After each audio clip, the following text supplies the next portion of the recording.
한중일 세 나라 외교장관 회담이 오늘 베이징에서 시작됐습니다. 한일 사이 날카로운 갈등이 진행되고 있는 상황에서 세 나라 외교장관이 얼굴을 마주하게 되는 겁니다.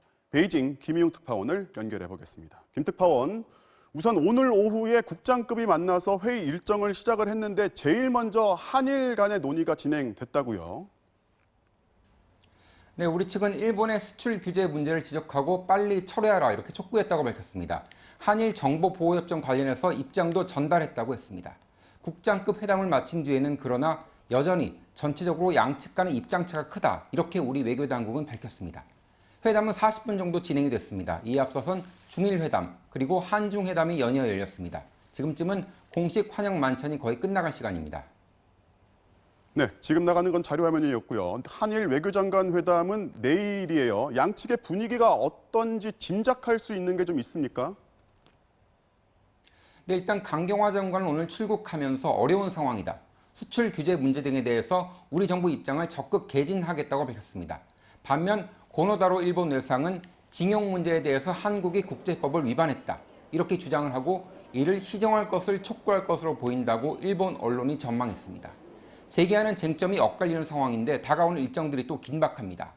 한일 정보보호협정 연장 시한이 이번 주말이고 다음 주 중반엔 일본의 화이트리스트 배제 조치가 실제로 시행이 됩니다.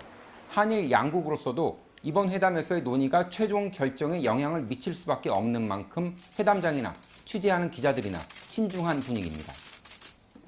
그런데요, 어제 일본이 수출 규제 품목 중에 반도체 핵심 소재 수출을 추가로 허가를 했단 말이죠. 이걸 두고서 이번 회담을 의식한 나름의 조치가 아니냐 이런 해석도 나오는데 현장에서는 어떻게 보고 있습니까? 네, 일본으로선 명분을 쌓을 수 있는 수단으로 활용할 수 있겠다 이렇게 보입니다. 한국에 대한 막무가내식 보복이 아니라는 건데 그렇다면 내일 회담에서 우리 측 입장에 대응하기 위한 일본의 카드로도 쓸 수 있겠습니다. 반면 문재인 대통령은 외교적 해법을 강조했고 일본 측에서 본다면 유화적인 여론도 있습니다. 또 후쿠시마 문제 관련해서 수세에 몰려있기도 한 상황이기도 합니다. 외교 당국도 일본이 지난달 말부터 대화 의향을 보여왔다고 밝혔습니다. 한일 양자회담 시간은 30분 정도로 매우 짧습니다. 내일 오전엔 한중일 3자 회담도 열리는데 중국이 여기서 어떤 역할을 할지도 주목됩니다. 베이징이었습니다.